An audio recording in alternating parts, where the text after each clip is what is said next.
అంబేద్కర్ కోనసీమ జిల్లా అంతర్వేది సకినేటిపల్లి గ్రామాల్లో పెన్షన్ పంపిణీ కార్యక్రమం జరిగింది. రాజోలు టీడీపీ ఇన్ఛార్జి గొల్లపల్లి అమూల్య లబ్ధిదారులకు స్వయంగా పెన్షన్లు పంపిణీ చేశారు.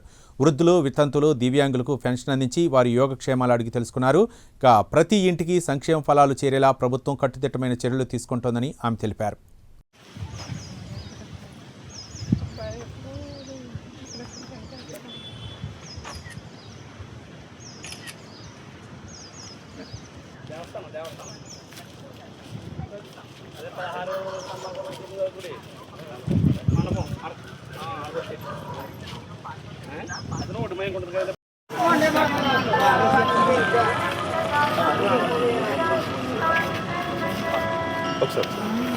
మీరు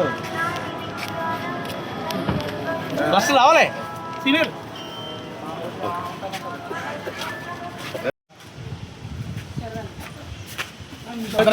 ఇలా వచ్చి రండి. ఓకే ఇలా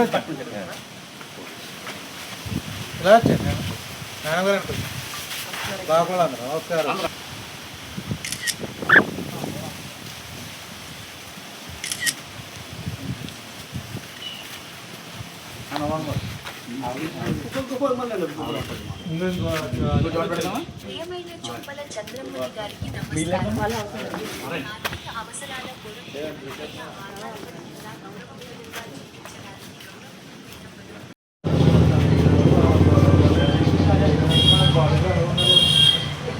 బాగుపడాలి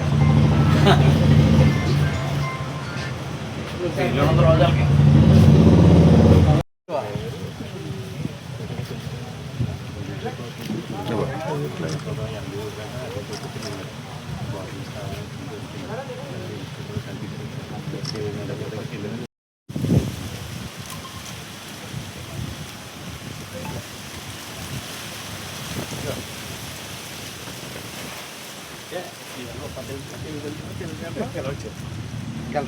అందరికీ నమస్కారం అండి. నేను అమూల్య గొల్లపల్లి, రాష్ట్ర అధికార ప్రతినిధి మరియు రాజోల్ నియోజకవర్గ టీడీపీ ఇన్ఛార్జ్. ఈరోజు మనం 1వ తారీఖున పెన్షన్స్ ఇవ్వడే కార్యక్రమంలో మనం అందరం కూడా పాల్గొన్నాము. మనం చూసుకున్నట్లయితే ఎన్టీఆర్ గారు పార్టీ పెట్టిన వెంటనే కూడా సామాజిక భద్రత ఉండాలి అని చెప్పి ప్రతి ఒక్కరికి సామాజిక న్యాయం జరగాలి, ఒక భద్రత కల్పించాలి, ఫినాన్షియల్ కానీ పెన్షన్స్ ఇవ్వడం అనేది స్టార్ట్ చేశారు. దానికి మన చంద్రబాబు నాయుడు గారికి రాగానే దానికి 35 రూపాయలుగా ఉన్న పెన్షన్ 75 రూపాయలు చేశారు. అలానే మనం చూసుకున్నట్లయితే కనుక 2004లో కనుక ప్రభుత్వం మారిన తర్వాత వాళ్ళు 200 రూపాయలు చేస్తానన్న పెన్షన్ని చేయలేక మధ్యలోనే 100 రూపాయలు చేయడంతో ఆగిపోయింది.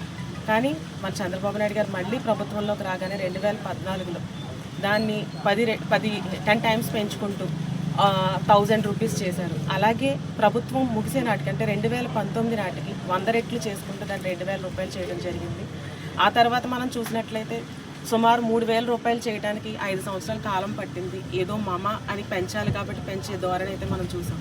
కానీ చంద్రబాబు నాయుడు గారు మళ్ళీ కూటమి ప్రభుత్వం రాగానే ఇది 4000 రూపాయలు చేయటం, అలాగే దివ్యాంగుల కోసం అయితే కనుక 6000 రూపాయలు పెన్షన్ చేయటం, దీర్ఘకాలిక సమస్యలు కిడ్నీలు, లివర్ ఇటువంటి ఇబ్బందులు ఉన్న వారికి 10,000 రూపాయలు చేయటం, బెడ్ రెడీగా ఉండి ఎటువంటి పనులు చేయలేక వాళ్ళు బెడ్ మీదే పరిమితమైన వాళ్ళకి 15 రూపాయలు చేయటం. ఇది ఏంటంటే కేవలం 15,000 రూపాయలు చేయటం. ఇదేంటంటే కేవలం మనం పెన్షన్స్ నామకే వాస్తే ఇచ్చామనేది కాకుండా ఇంటికి ఒక పెద్ద కొడుకుగా పెద్ద దిక్కుగా ఉండి తల్లిదండ్రులకు మనం ఎలా అయితే బాధ్యతగా తీసుకుంటామో వాళ్ళ అవసరాలకు ఎలా అయితే అక్కర్లకు తీర్చే విధంగా డబ్బులు మనం అందివ్వాలని కోరుకుంటామో ఆ తపన అనేది ఆయనలో కనిపిస్తుంది. అలాగే ఇంట్లో ఉన్న తమ్ముళ్ళకో చెల్లెలకో మనకు ఆరోగ్యం బాగోలేనప్పుడు మనం తలడిల్లిపోతాం.